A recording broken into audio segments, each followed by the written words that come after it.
Assalamualaikum. Selamat datang ke program Jom Teater Sekolah Menengah Peringkat Kebangsaan 2020. Saya, Zaifri bin Husin, selaku fasilitator bagi bengkel asas lakonan.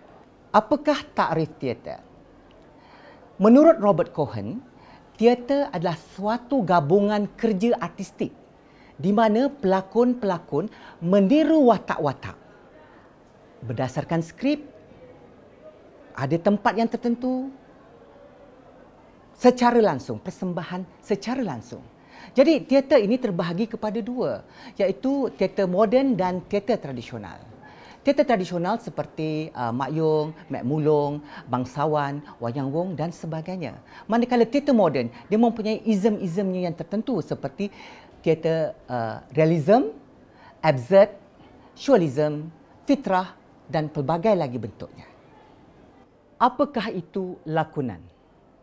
Lakonan ialah watak yang dibawa oleh pelakon. Mereka meniru watak-watak ini. Ya? Berlainan dengan diri sendiri, mereka membawa sesuatu yang lain. Mereka bukan bawa diri mereka sendiri. Okay? Itu yang tidak ditunjukkan. Jadi tanggungjawab pelakon ialah untuk menghasilkan satu lakonan yang baik, yang hidup dan menarik.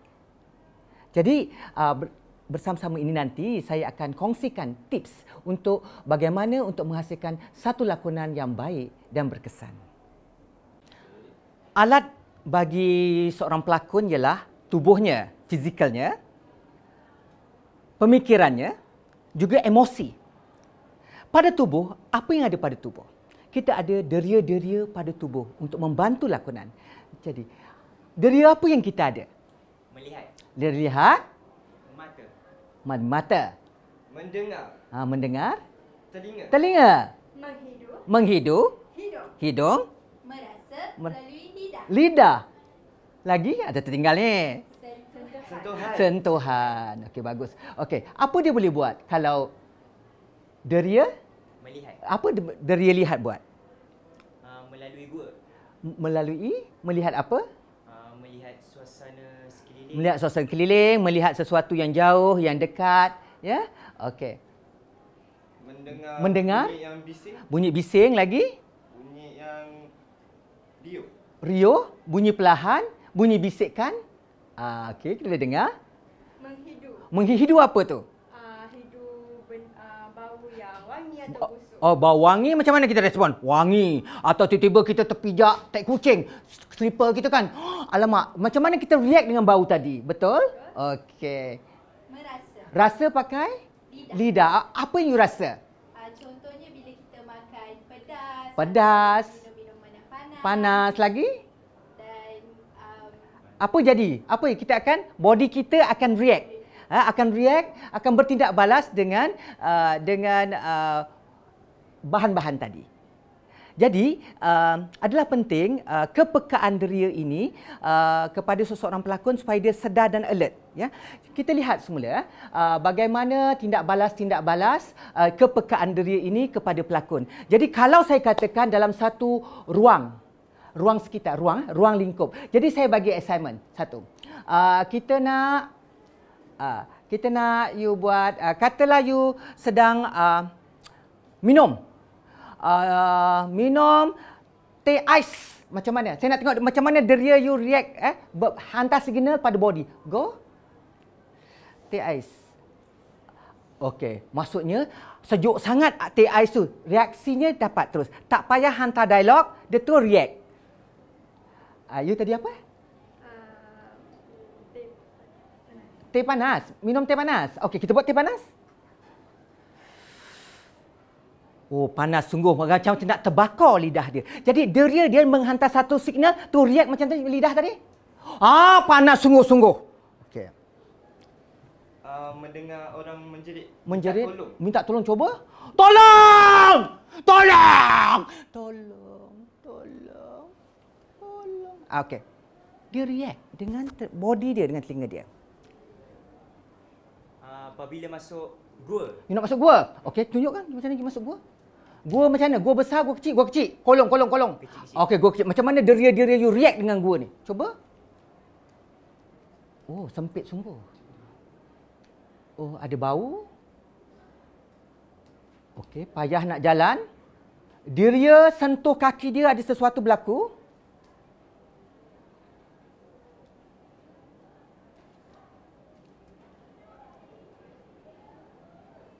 Batu. Oh, akhirnya dia jumpa batu. Okey, terima kasih.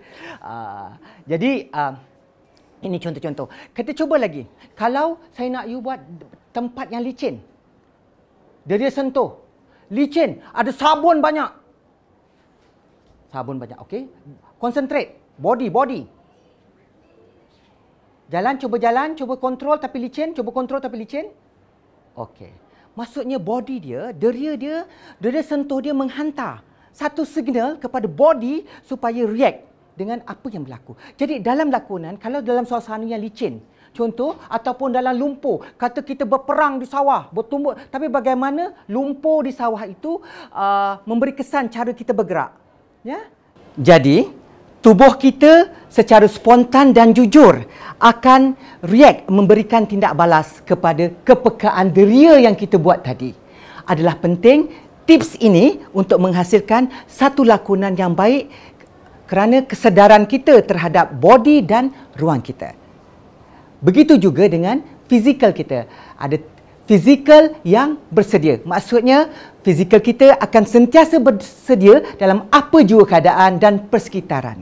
Nenek si bungkuk 3, siang mengantuk, malam berjaga, mencari cucu di mana ada. Nenekku kahwin dengan anak raja. Cucu tak dapat lari. Nenek tua banyak sakti. Sekarang nenek mencari ganti. Siapa yang kena, dia yang jadi.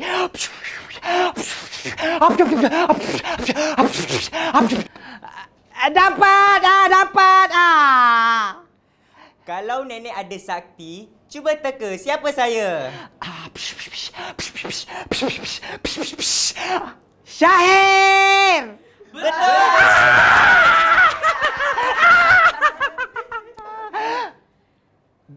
Jadi, inilah contoh permainan tradisional ataupun theater games yang telah dimainkan oleh zaman-zaman kita kanak-kanak dulu dan juga anak-anak sekarang. Jadi, dalam permainan teater ini ada banyak lagi permainan teater yang boleh digunakan untuk tujuan memanaskan badan. Memanaskan badan adalah satu elemen yang sangat penting dalam sebelum latihan pertunjukan atau membuat latihan olah tubuh dan vokal bagi pelakon-pelakon. Kita ikuti permainan yang seterusnya. Pukul berapa Dato' Harimau? Pukul 3. Pukul berapa Dato' Harimau? Pukul 7. Pukul berapa Dato' Harimau? Pukul 10.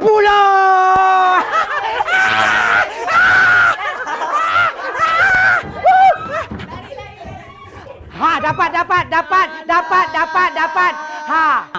Saya dah dapat tangkap. Yang ini jadi. Maksudnya, kalau dalam permainan ini, permainan Datuk Harimau, dia akan menjadi Datuk Harimau, menggantikan saya yang menjadi Datuk Harimau tadi.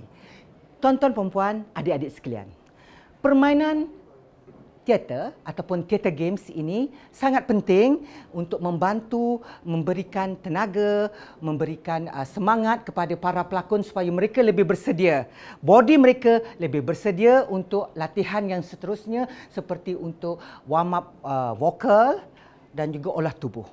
Jadi, jadikan permainan teater ini sebagai salah satu exercise atau latihan dalam latihan teater. Itu tips saya. Tips seterusnya, watak dan perwatakan. Watak ialah suatu watak yang telah diberi seperti watak orang tua, watak guru atau watak apa saja. Perwatakan ialah sifat-sifat yang ada pada watak tersebut.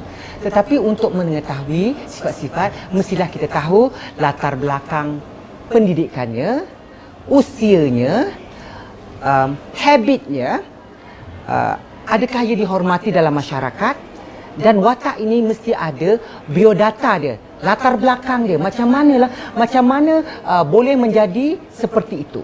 Jadi biodata watak itu penting ya untuk membina perwatakan.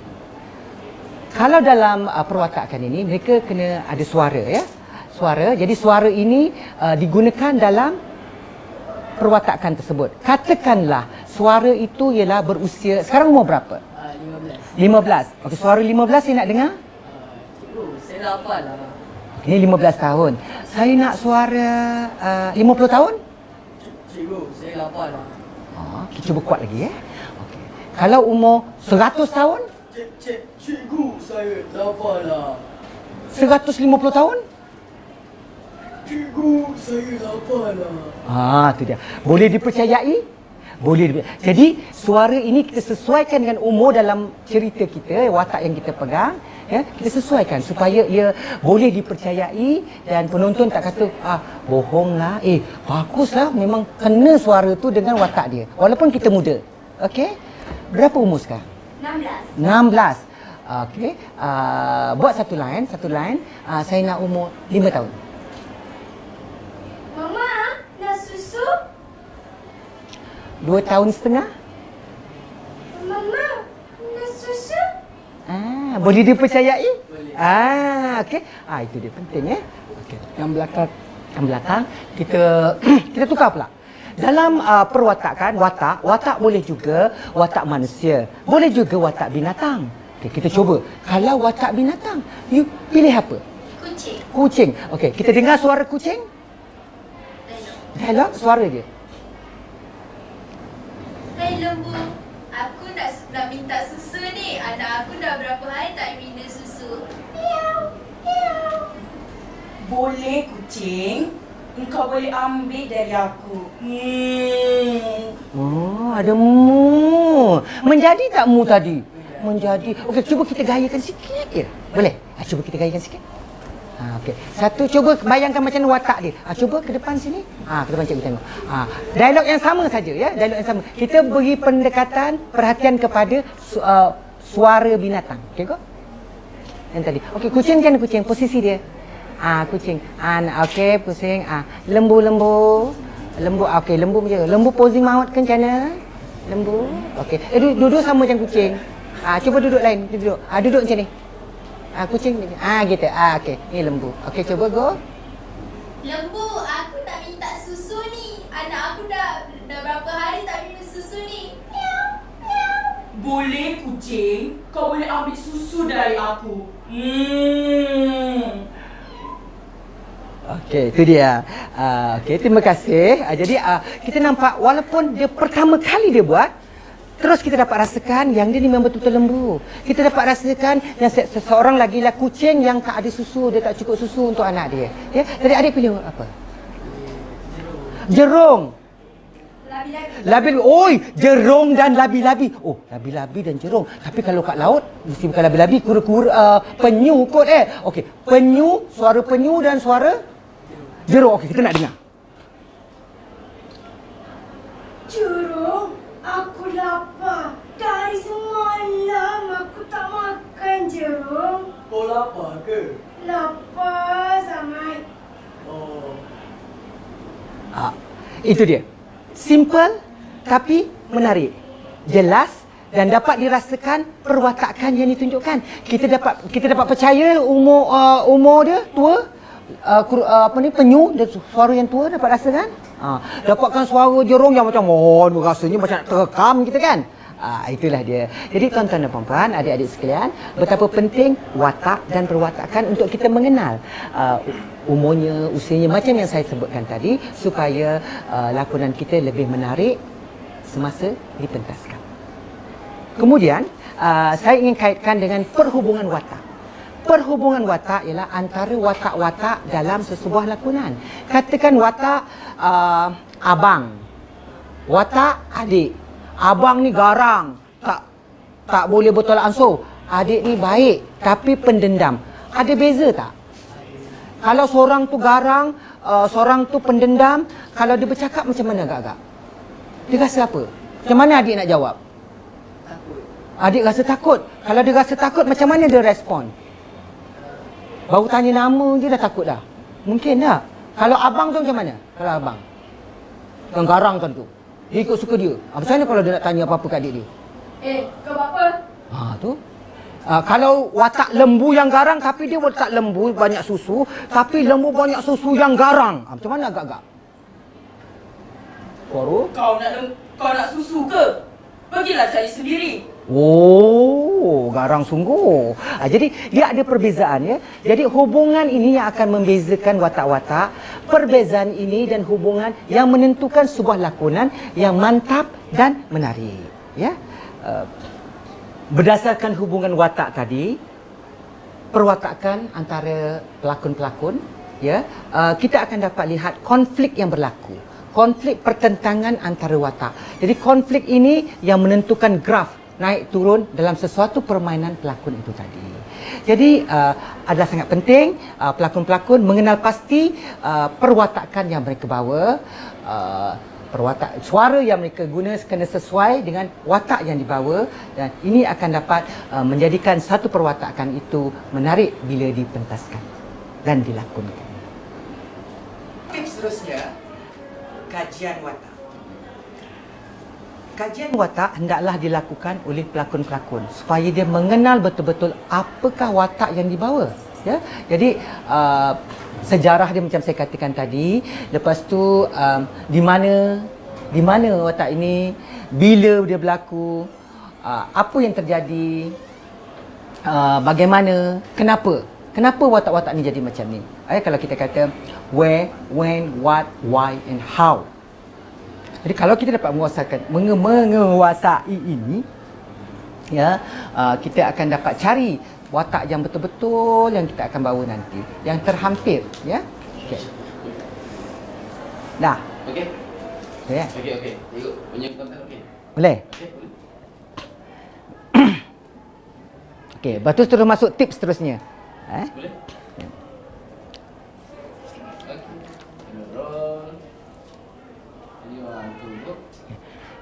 Tips yang telah kita lakukan tadi ialah membuat kajian, ya, membuat kajian tentang watak. Jadi kita akan berusaha untuk mencari sejarah perwatakan.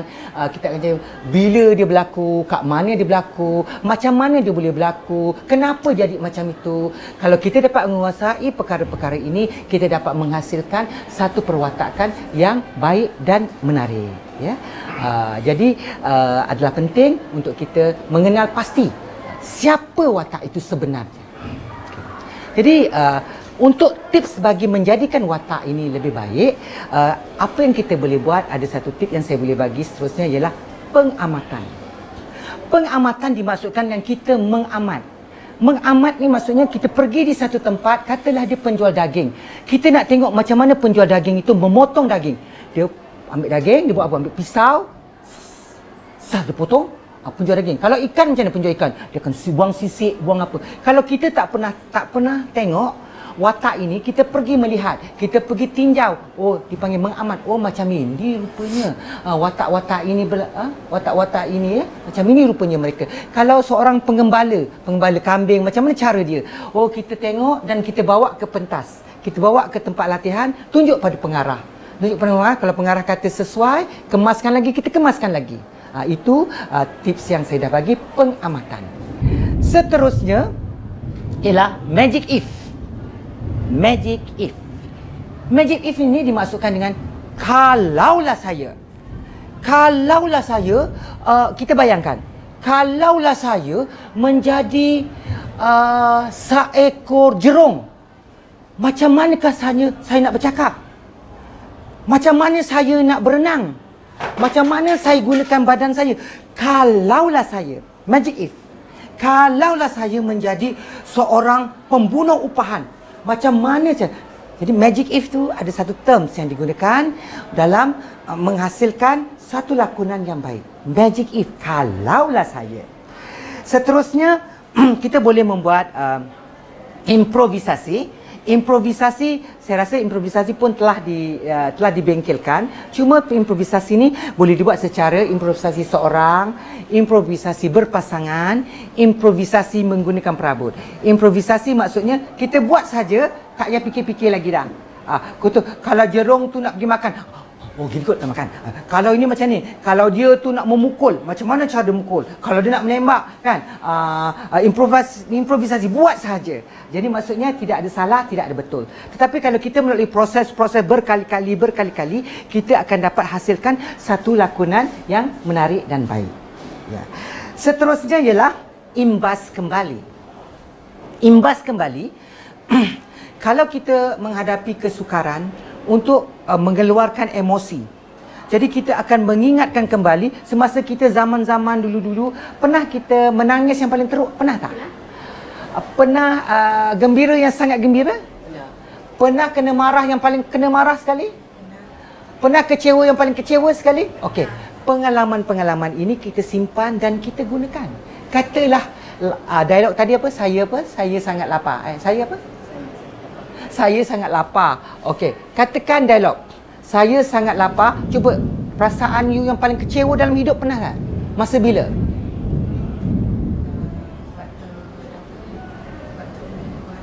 Waktu bulan puasa. You rasa? Saya rasa sangat lapar dan kecewa sebab adik saya tak kejutkan saya waktu Okey, dia sangat kecewa sebab adik dia tak kejutkan dia sahur. Dia rasa sangat kecewa. Okey, now, ingatkan balik rasa kecewa tu. Cuba ingat sekarang. Ingatkan kecewa tu. Ingat. Okey, line baca. Go.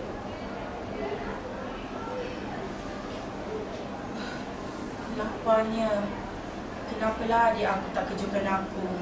Dapat rasa? Itulah kita guna pengalaman kita dalam hidup kita. Ya. Kamu paling dirasakan?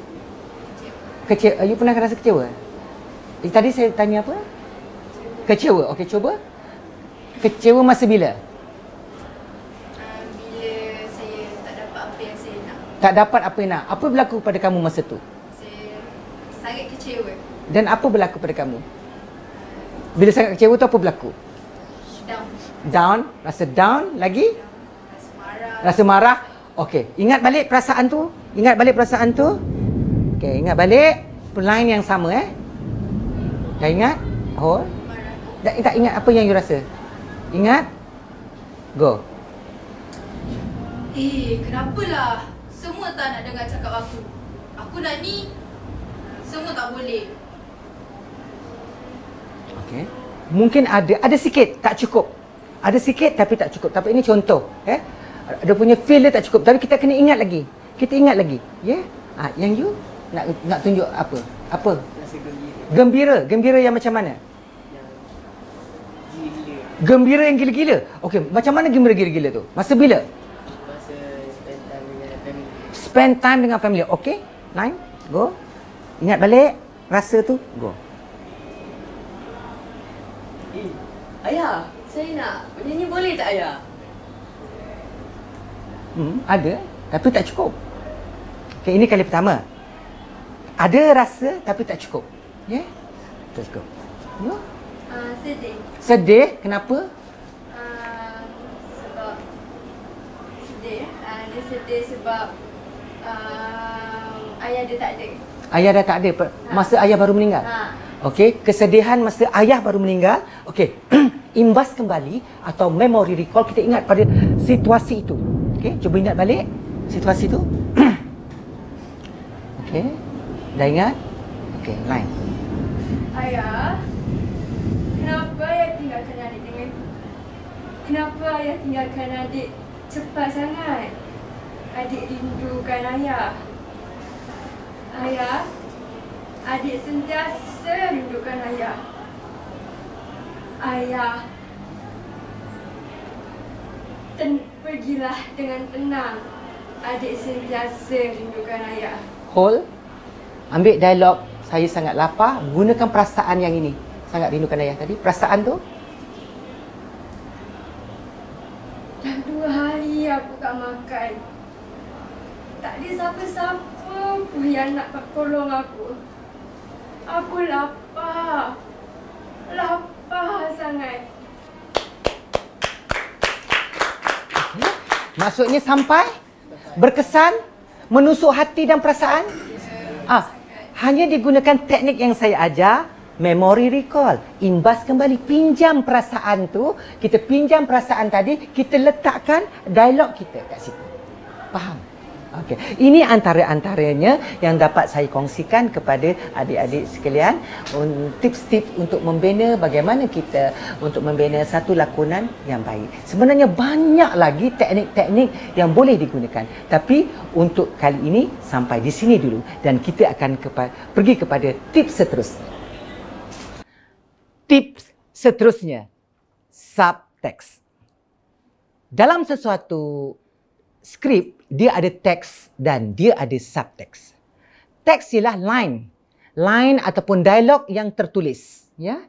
Subtext is sub dia. Maksudnya apakah yang ada di sebalik dialog tadi? Apakah yang tersirat? Sebenarnya dia nak cakap apa? Sebenarnya watak itu nak beritahu apa? Line itu cuma sebagai satu alat untuk kita salurkan perasaan kita. Kan?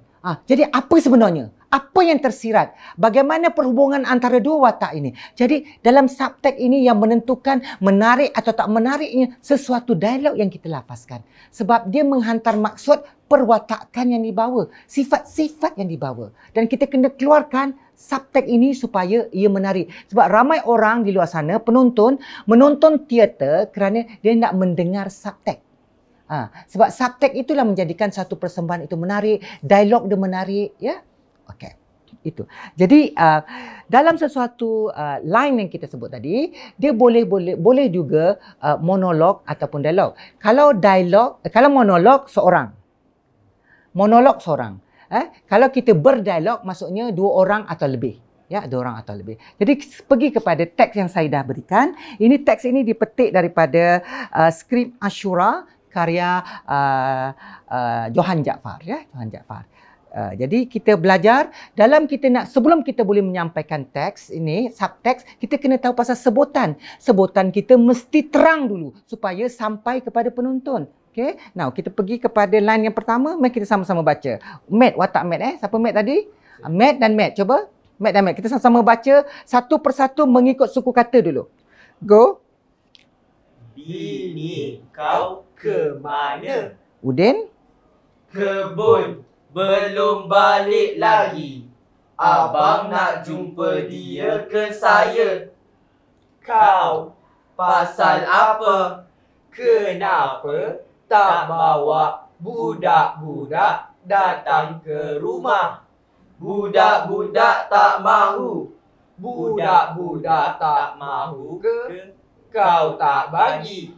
Dua-dua. Okey, tadi kita dah melalui satu proses latihan sebutan menurut suku kata. Tapi kali ini kita akan berdialog berterusan tapi tanpa kita bercakap seketul-seketul tadi, suku kata. Tapi memberi sebutan yang terang sebutan suku katanya. Okey, cuba kita buat. Pasangan yang pertama. Go. Bini kau ke mana? Kebun. Belum balik lagi. Abang nak jumpa dia ke saya. Kau pasal apa? Kenapa tak bawa budak-budak datang ke rumah? Budak-budak tu tak nak pergi. Budak-budak tak mahu ke? Kau tak bagi. Dua-dua. Okey, yang seterusnya. Bini kau ke mana? Kebun. Belum balik lagi. Abang nak jumpa dia ke saya. Kau. Kenapa? Kenapa tak bawa budak-budak datang ke sini? Budak-budak tu yang tak nak. Budak-budak tak mahu ke? Kau tak bagi. Dua-dua. Okay. Apa yang kita telah lalui ialah satu proses, satu kita menjaga sebutan dan suku kata. Tetapi melalui proses latihan yang kedua tadi, sebutannya terang dan jelas. Jadi kalau sebutan terang dan jelas, bila kita di atas pentas nanti, penonton akan dapat dengar suara kita. Sebab penonton duduk jauh. Tidak ada pembesar suara, tidak ada apa semua yang boleh pick up suara kita. Jadi kalau kita jaga sebutan, ia akan lebih terang. Okay? Now, kita pergi kepada subtext pula. Subtext saya katakan apa tadi? Apa yang ada di sebalik teks. Okay. Kalau kita tengok, bini kau ke mana? Sebenarnya kalau Matt, you nak beritahu apa sebenarnya? Sebenarnya nak cakap apa? Kenapa dia nak cakap dialog tu? Dia nak cakap apa sebenarnya? Kalau dialog dia bini kau ke mana? Sebenarnya dia nak cakap apa? Dia macam nyampah. Dia menyampah. Okey. Matt dia menyampah. Dialognya bini kau ke mana? Tapi menyampah. Okey, macam mana nak melahirkan perasaan menyampah tu? Cuba. Bini kau ke mana? Rasa menyampah tak? Tak dapat. Tapi ada sikit. Okey, you jawab. You rasa apa? Lagi nyampah. You apa dengan dia? Tak suka? Tak. Tak suka lagi? Untuk line ni, kebun belum balik lagi. You nak beritahu apa? Malah nak layan? Malah layan. Okey, cuba malah nak layan, saya nak dengar. Kebun belum balik lagi. Abang nak jumpa dia ke saya? Sebenarnya you dah tahu dah. Dia nak jumpa you kan? Bukan nak jumpa bini, betul tak? Faham tak? Jadi apa ada di sebalik teks ni? Ya, apa ada di sebalik teks? Apa yang kita sampaikan? Jadi kita teruskan sikit. Jawab, Matt. Matt, kau? You buat. You jawab. Siapa, Matt? Jawab. Bini kau ke mana? Kebun. Belum balik lagi. Apa emosi dia? Macam dia nak marah tapi macam menyampah-nyampah gitu. Dia pun menyampah juga kat adik you. Tapi terpaksa nak cakap. Okey, lain tu. Tapi terpaksa cakap. Okey kau? Kau. Pasal apa? Pasal apa? Dia dah tahu ke belum nak datang? Dia dah boleh agak dia nak cakap apa. Okey, sekarang you dah tahu dah abang kau datang dia nak cakap apa. Tapi saja kau cakap kat dia. Pasal apa? Go. Pasal apa? Kenapa tak bawa budak-budak tu datang ke rumah? Budak-budak tu yang tak nak. Okey. Nampak kita lebih jelas emosi dia, betul? Tadi emosi tak ada kan? Tapi yang ni lebih clear, emosi you lebih clear, ada clear. Dapat tak? Jadi maksudnya dalam kita mencari subtext ini, kita kena dalam latihan, kita kena gariskan setiap baris dialog tadi, kita letakkan apakah emosi dia kat situ. Dan apakah konflik antara watak ini? Kenapa dia nak sebut? Sebab apa? Baru ini kita baru kali pertama. Bayangkan kalau kita latihan selama 3 bulan, agak-agaknya jadi bagus tak? Mesti jadi lebih bagus. Dengan memahami subtext. Subtext adalah satu topik yang sangat penting dalam lakonan. Ya, okey. Jadi adik-adik, tuan-tuan dan puan sekalian, subtext adalah satu perkara yang sukar sebenarnya. Tetapi ia boleh berlaku atau dia boleh terjadi, kita boleh capai dengan baik kalau kita berusaha bersungguh-sungguh untuk mencari dengan mendalam, kaji dengan mendalam setiap line itu. Kemudian kita kaji perwatakan tadi macam mana perwatakan dia. Kita kaitkan perwatakan dia tadi, kita dah cakap, ingat tak? Biografi watak. Kemudian kita semak dengan subtext dia, barulah kita boleh menghasilkan line yang punch yang kita akan keluar semua. Ya, itu dulu.